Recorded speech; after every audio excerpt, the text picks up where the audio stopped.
Welcome. My name is Bethany Odell, and I'm going to be talking about social media today. So I like social media. It's one of my interest areas. And so when it comes to social media, my preferred social platform would be Instagram. I'm probably on Instagram the most. And then for my news platforms, I prefer to use Facebook, mostly because I've been using Facebook the most, the longest. So I have a lot of the resources that I've been building up over the years and organizations, people that I follow. So that's kind of the best place to go and find my news. And then I also like for my research social platform to use YouTube because I like to watch videos. I feel like they're more of my learning style. So I feel like I get more out of them. So we're going to be talking about a lot of different social media platforms today. And so I just wanted to bring up what my favorites are. So if you want to include in the chat what your favorite social media platforms are, that would be awesome. And that will get us talking in the chat as well. So this workshop today is part of the Sundays with a Librarian workshop. And so this is November 1st recording, and it will be recorded and available on our library's YouTube channel. So basically, while we hate to admit it, the majority of us spend quite a bit of time each day on social media. We use Facebook, Instagram, Snapchat, Twitter, TikTok, a lot of different types of platforms to check in with our friends, keep tabs on our favorite brands and celebrities, or just for fun. And what we often don't realize is that we can actually use these resources as research tools. They're not just for entertainment purposes. So this workshop, we're going to talk about how to find credible information and find reliable users to add to our social media platforms. So I like to talk about the information cycle first, which talks about how information starts. So the information cycle basically looks like this, where you have an event and focusing on that one event, you have different sources, different types of sources that are talking about that specific event. So for example, you might, within the first day or even prior to the event, you will hear about it on the radio, you might hear about it in advertisements, you might hear about it on social media, in the newspapers, then the week of or even the day of after the event, then you would hear it as news sources, more talk about it on social media, and that continues to build up in the source type. So then weeks after, you might start seeing it in your trade magazines because it takes a little bit longer to publish a trade magazine than it does to publish it in a newspaper versus publishing it on a blog on the internet, so it's almost like the time that it takes to get that information out there. 6 months from now, then you might start seeing it in scholarly journals. Scholarly journals take a little bit longer than a magazine because there's the peer review process that's included in there. And then maybe a year or 2 or 3 years later, you'll start to see those materials in books and government documents, encyclopedias, reference materials. It takes a lot longer to get things published in a book because there is the peer review process, but there's a lot more elements, especially if you're getting together an edited series, then you have a lot more authors that you're getting feedback from, that you're getting peer reviewed from. So I also like to talk about scholarship as conversation, which is one of our outcomes at the libraries and archives, which we align with the Association of College and Research Libraries. And so this is just one of our outcomes for research that talks about scholarship as conversation, which is the communities of scholars, researchers, or professionals engaged in sustaining discourse with new insights and discoveries occurring over time as a result of varied perspectives and interpretations. So basically, we're looking at how people interact and engage with content and include their own perspectives and interpretations over a specific topic. So there's a lot of multiple conversations going on on a certain topic. It doesn't necessarily have to be scholarly, but when we're looking at this specific outcome, we do focus more on the scholarship and academic area. So let's talk about some examples. I like to look at how social media and the information cycle would work together in a scholarship and conversation kind of way. So for a research topic, I do a lot of research with video games and embedded learning with online environments. And so we're looking at a research topic like how are video games used in education? Unfortunately, a topic like that is a very broad topic. There's books that are published about video game use in education. So for this example, I want to look at something more specific so that I can apply that information cycle. So the question I might be asking is how can elements from MMORPGs like World of Warcraft that are used to engage gamers be applied to higher education to engage learners? And this is actually something that I've spent maybe 3 years researching because I'm very interested in how MMORPGs, which is mass multiplayer online role-playing games like World of Warcraft, Overwatch, Hearthstone, Skyrim, how those games interact with the gamer to make them kind of addicted to playing the game. So those elements used, how can we apply those to education to make students be more engaged in the classroom? So just a side note before we get started, when you're looking at research questions like this, it's really helpful to pull out your search terms. So if you're finding that you're not finding any results when you're looking at databases or on Google Scholar, it's a good idea to just sit down and take a piece of paper, write out your research question, and like circle or highlight your actual terms used in your question. So looking at my question, I wanted to just kind of highlight the search terms here. And we're looking at terms like MMORPG, video games, World of Warcraft. The World of Warcraft community refers to the game as WoW. Higher education, learning, learner engagement. So being familiar with those different terms will help enhance your research, which also will help enhance it when you're doing research with social media, because you want to have that kind of lingo that everyone else is using. So if you're doing a research paper on video games, it's a good idea to know video game terminology. So using that research question, I like to point out that a lot of times when we come up with research questions, we get it from somewhere. We might have seen something on the internet that inspired the research question. And in this case, that's exactly what happened. Or maybe experiences that we have. For me, I'm extremely interested in video games. I have played World of Warcraft for a long, long time. And so I'm interested in applying those elements because of experience. So when you're doing and looking at your research questions, a lot of times they come from somewhere else. And because of our lives are so embedded in the internet and online, it makes sense for a lot of those questions to have come from experiences or things that we have seen on the internet. So for this example that I have, we're looking at the day of looking at news outlets, social media, places that I might have interacted with, and I discovered that World of Warcraft had an expansion come out. And because I wanted to give an entire example of the entire information cycle, we're kind of looking back quite a bit here. So we're looking at BlizzCon 2013, just so I could show you what happens a couple years later with reference materials and academic resources. So if you're thinking that this is a dated example, it's not quite dated. The example still applies to any other example. So here we have an event called BlizzCon 2013. And basically BlizzCon is Blizzard, the gaming company's video game conference or Comic-Con that you might think of. So Blizzard is a gaming company. They created World of Warcraft, Overwatch, Hearthstone, some of those really popular big games that most people are familiar with, even if they're just familiar with the name and they've never played it. So that's Blizzard. And so Blizzard announced in 2013 at BlizzCon that they're going to release a new expansion to World of Warcraft. And World of Warcraft is probably one of the biggest, most successful MMORPG games out there. So as a little example, here is the cover art for Warlords of Draenor, which is the expansion that they decided to release. And on Twitter, we have examples of World of Warcraft actually tweeting about additional information about that expansion pack.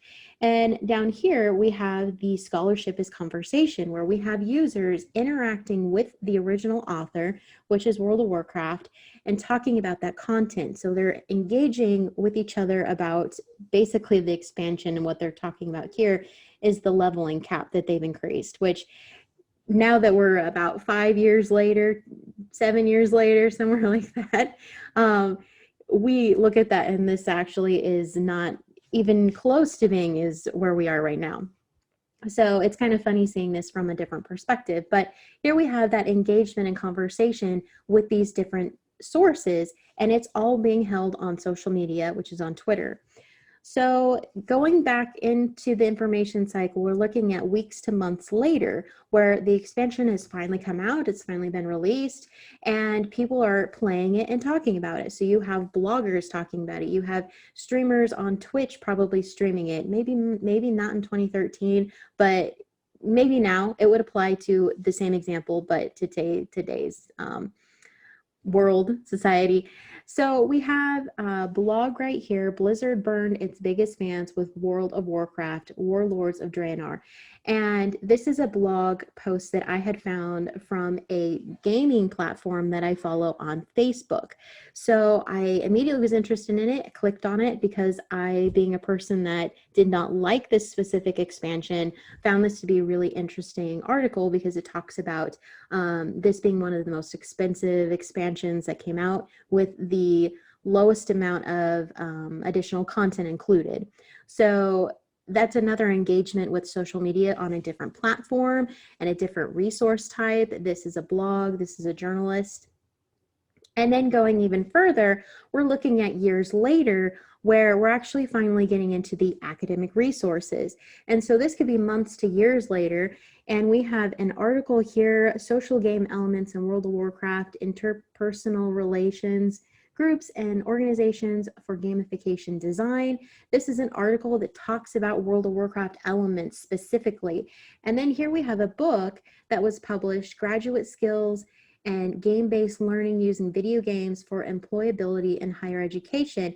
And in this book, there's an entire chapter dedicated to the use of World of Warcraft and elements that World of Warcraft uses for engagement. So we're finally getting to the point where I'm finding resources that actually relate to my original research topic. So hopefully that kind of shows how the information cycle works, how events turn into being published into academic journals, and that you can see how the social media platforms can help encourage that research along the way. So how do you use social media for research specifically? You want to get your voice out there, and that's really what social media is the best for. Social media allows users to share links to articles, web pages, blog posts, videos, photos, and all kinds of media types. And so we respond more to visual content, especially now more than ever, which is why infographics, GIFs, memes are so popular. So because you can share that, you can get your research out there so much quicker. You can actually engage with your users, your fans, your followers, however you want to look at it, and get their feedback on your research or on your research topics. And one of the best places to use Twitter for is actually engaging your followers and asking them for questions that you might have had to do an entire survey and get a whole poll of people together and if you put on Twitter, I mean, they're already there. The people that are like-minded, or maybe they just like you, they think you're funny, and they're more committed to helping you than finding somebody out on randomly on the streets to help you. So people can publish their ideas so much easier on social media. There's not really a fact checker or portal that approves any of this stuff.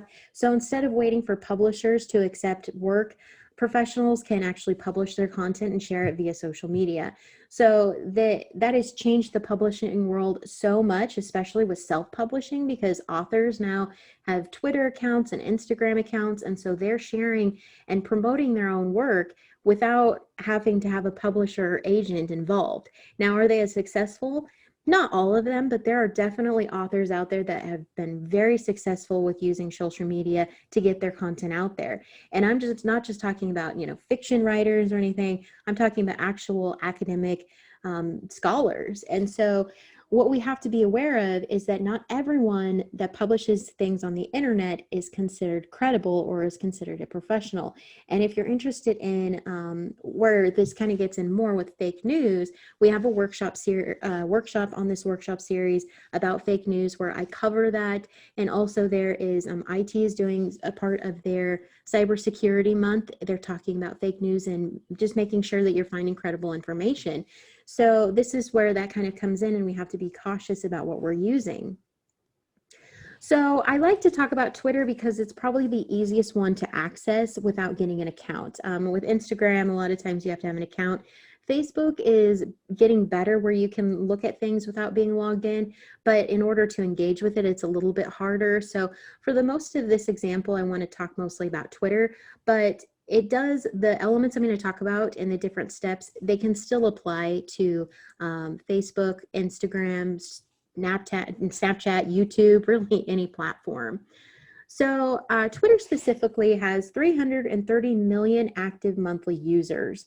That pretty much boils down to 145 million active daily users. So almost everybody has Twitter, it seems like. Who uses Twitter? Anyone can use Twitter. You don't have to be a special somebody to be allowed to be on Twitter. There's definitely people out in the world that should not have Twitter, and I know that Twitter does block certain people, but for the most part, I mean, if you just did a poll with all your friends, you would be surprised at how many don't have a Twitter actually.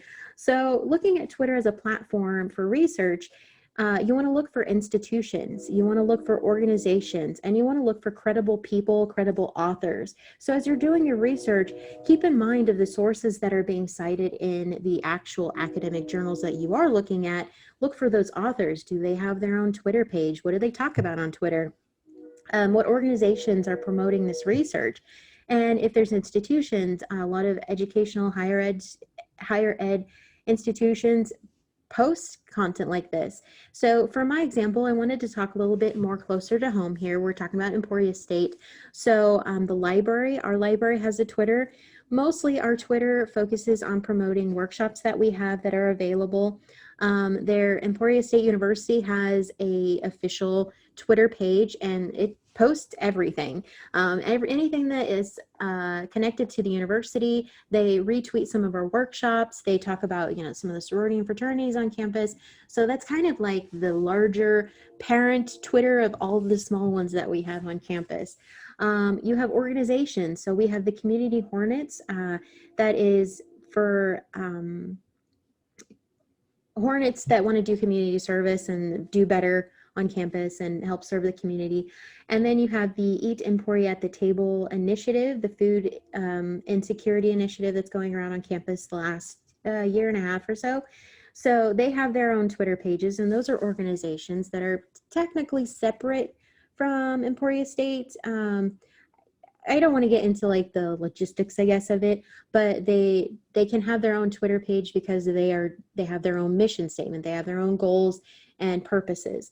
And then looking at credible people, the Emporia State University president, Allison Garrett, she has a Twitter page. And one of my favorite, Dr. Jasmine Linnerberry, she works in the Department of Communication and Theater. She is a phenomenal person, but she has a Twitter of her own that we're going to kind of talk about in an example coming up. So let's say that your research example that you're looking at, you've changed your question and you've decided to look into food insecurity as your research topic. So your question might be, how are college students or institutions dealing with food insecurity? So just looking at that on Twitter here, I have a couple of different posts that I want to point out. So over here we have the Eat Emporia at the Table, which is the actual organization that is putting together research and information about food insecurity at Emporia State. And so here they are talking about Corky's Cupboard and the resources that are available with Corky's Cupboard.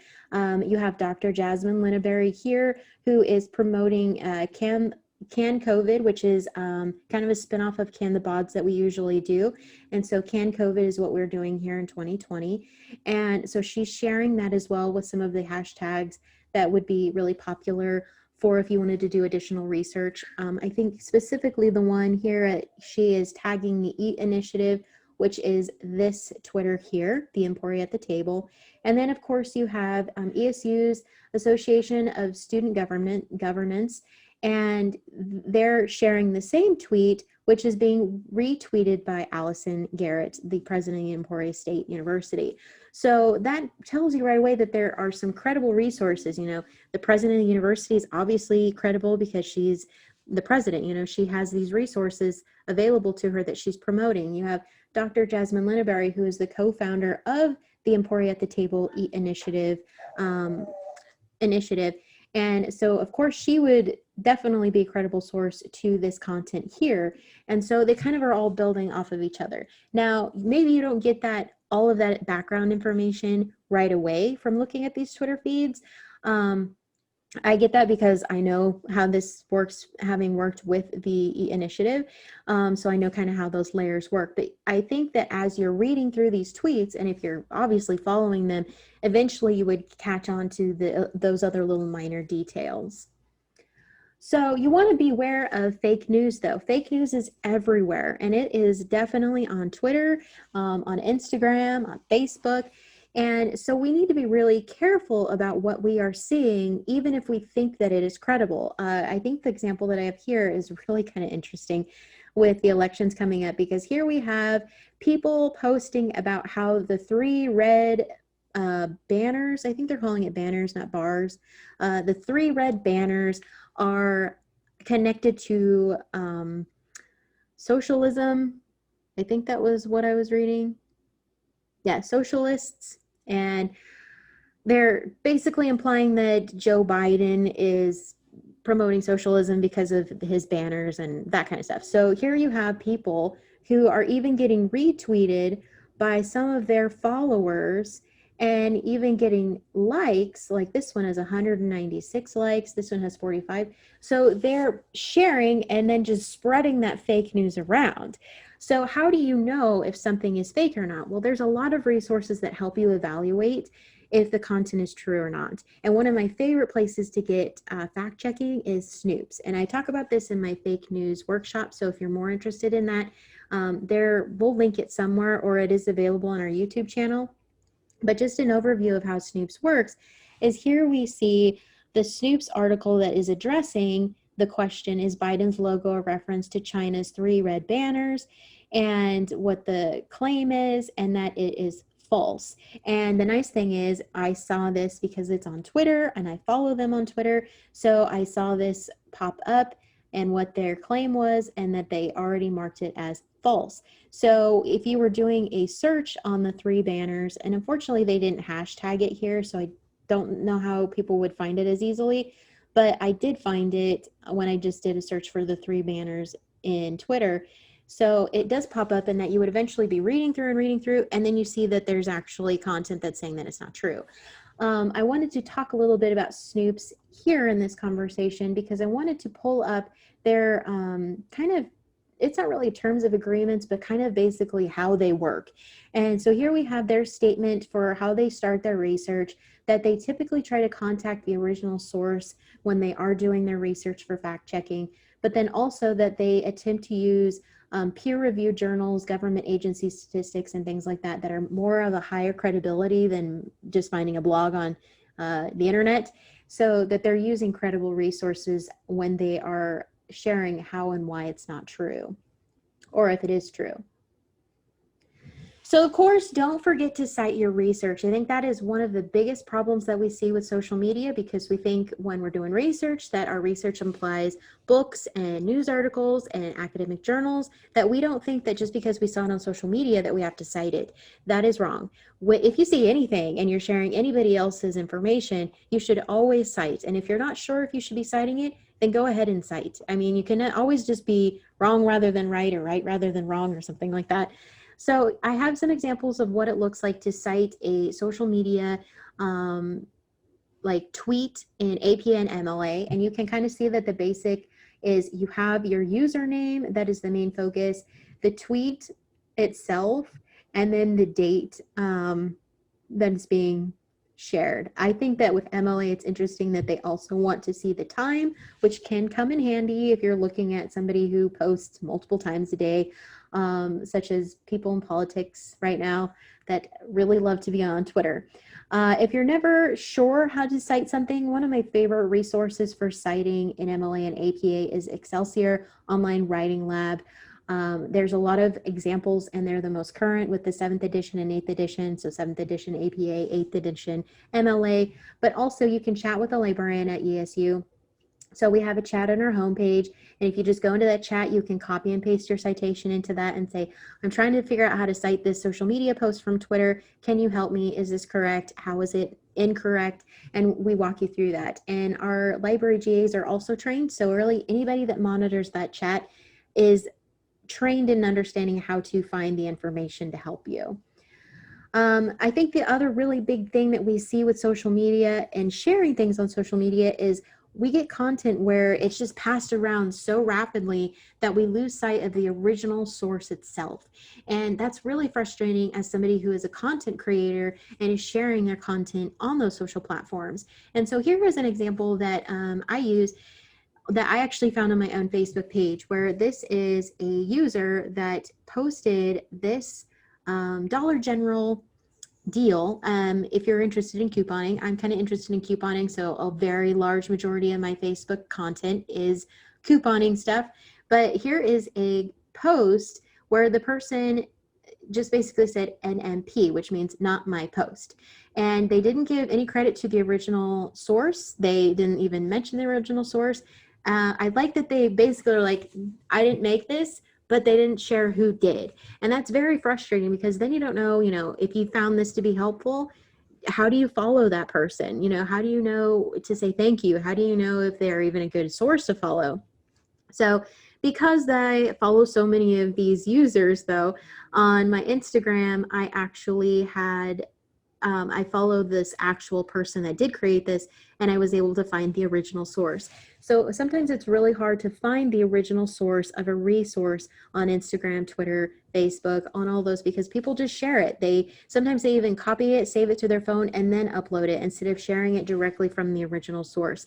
So I shared this bit of information because I really hope that you strongly consider how you are sharing your content on your social media. I know it's really tempting to just download the picture, share, save it to your phone, and then upload it as your own.